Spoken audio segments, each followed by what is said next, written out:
Hey guys, SuperHorrorBro Mike here, and in today's Bendy and the Ink Machine video, we take a look at the mysterious Wally Franks. What happened to this guy? For over a year, I've had the theory that Wally was in fact the Boris clone we met in Bendy Chapter 3, but now with new evidence that came to light after the launch of Chapter 5, it is time to revisit my previous video and make a final theory on Wally Franks. This will be the last video on the subject of Wally's mysterious disappearance, and we will be examining all evidence from every chapter of the game to come to a conclusion that will finally answer the question, did Wally become a victim of Joey's twisted ritual, or did he finally get out of there? So this video will be broken down into two separate sections. Evidence that points to Wally being the Boris Henry encounters at the studio, and evidence that points to his escape from this tragic fate. Let's begin by analysing Wally Franks from the information we have during the game, namely his audio logs. Wally Franks was a handyman about the studio and likely worked for the Gent Company along with Thomas Connor, although in a less senior role. He came off as a mixture of cautious, mischievous, lazy, and upbeat. These are his four main character traits, at least to my mind. Evidence of his cautious nature can be seen in any audio log, as he always uses the catchphrase, "I'm out of here." And usually this relates to a situation that Wally deems risky. We know he is lazy, as he often seems to try and cut corners on the job. Here's an idea. Why not make these games to knock open the door if you win? It'll be fun for you guys, and it saves me the trip down here every day. And then there's Wally's mischievous side. He likes to try and play games and comes off as a bit of a trickster at times. But throughout these recordings we also get the sense that Wally is a nice guy, who has an upbeat personality and tries to raise the spirits of those around him. These people gotta lighten up. I mean, hello, you make cartoons. Your job is to make people laugh. These key personality traits will come in useful as we seek the truth behind what happened to Wally. Let's take this evidence and apply it to the mannerisms of the Boris clone we encountered at the end of Bendy Chapter 2. One small point right off the bat can be seen when Henry first encounters Boris. His clumsiness seen in certain audio recordings, most notably the log next to Sammy's office in Chapter 2, where Wally laments the loss of his keys, can be seen exhibited by this clone. Boris accidentally rolling an empty soup can into view and alerting Henry to his presence. In the very next chapter, upon greeting Boris in the safe house, we can see the two have been getting along very well, playing cards with one another and bonding as friends. This is in keeping with what we know about Wally Franks, as he always seemed friendly. Another point to pick up on in this scene is the way Boris refuses to budge until he has been fed. Wally was known to be a sucker for a bite to eat, as we see in his audio log from Chapter 5. And what do you think I find on one of the chairs? A big freaking chocolate cake, just sitting there, practically yelling my name.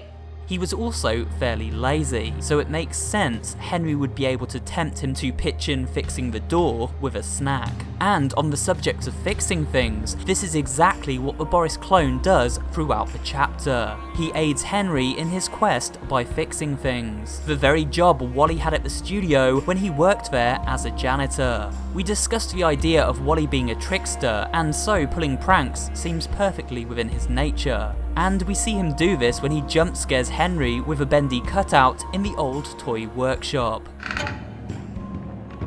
Boris, oh, you scare me to death.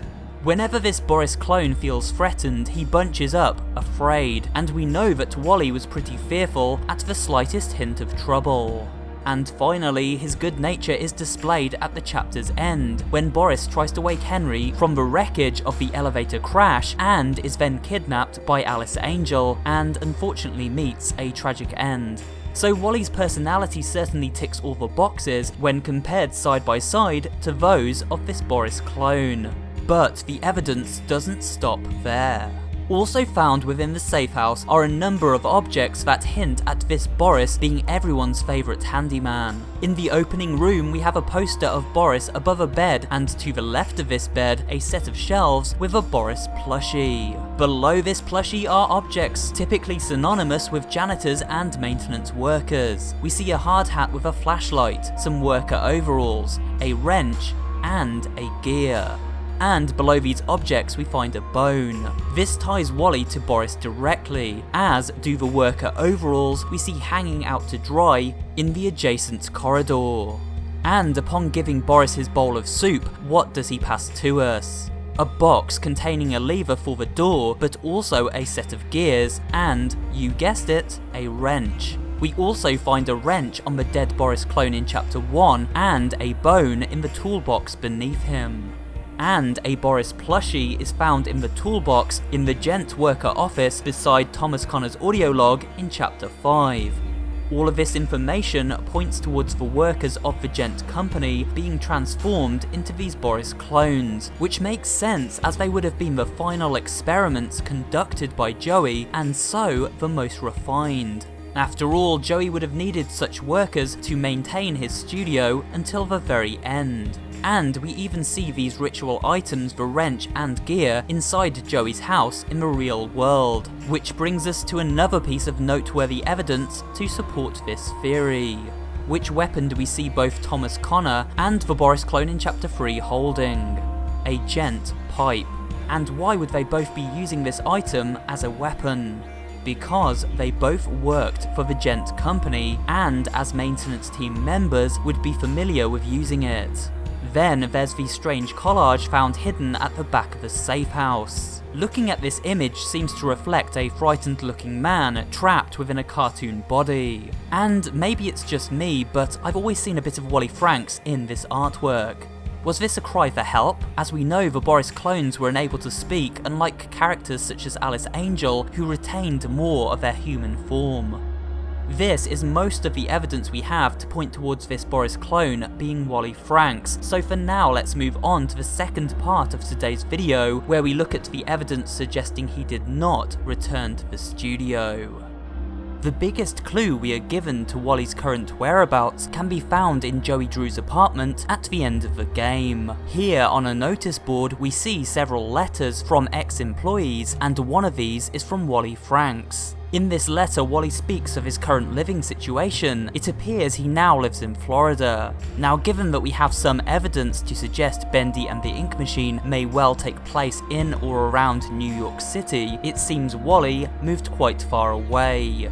We also notice that Wally seems to have settled down and is spending his twilight years at the beach with his grandchildren. During the game itself, when using the looking glass tool, Henry spots the names of various former employees on coffins around the studio, workers who we assume eventually became the inhabitants of this inky prison, but we see no signs of a coffin for Wally anywhere. What's more, during the end credits of the game, where Thomas Connor is credited beside an image of two Boris clones, we see no sign of Wally's name. Instead, it is listed elsewhere, ambiguously against images of a Bendy plushie, a record, and an inkwell. So did Wally really just get out of there and end up living a peaceful life? It's a nice thought, however, I personally don't buy it, and here's why.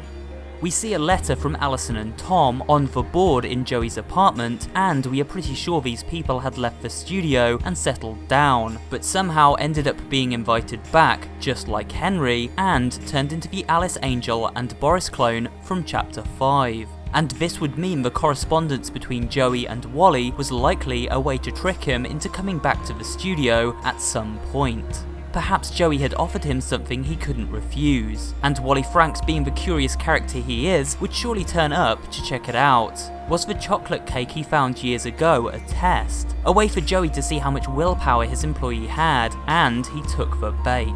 Now Joey knew he could lure Wally back to the studio if he presented him with something desirable in return. What that thing was, we may never know. The fact the letter is here alongside a letter from Allison and Thomas Connor is telling, but more than that, as previously discussed, the Boris we encounter in Chapter 3 just feels so much like the character of Wally. And so in closing, I am doubling down on my previous theories and submit that yes, Wally was at the studio during Henry's adventure and sadly met an unfortunate end. That being said, there is a comfort in thinking that, unlike most other workers, Wally Franks did finally get out of there and went on to live a happy life. I'm out of here. And that's it for today's video. Please remember to give it a like if you did enjoy watching, and maybe drop a comment too, as well as subscribing to the channel and turning on notifications so you never miss an upload.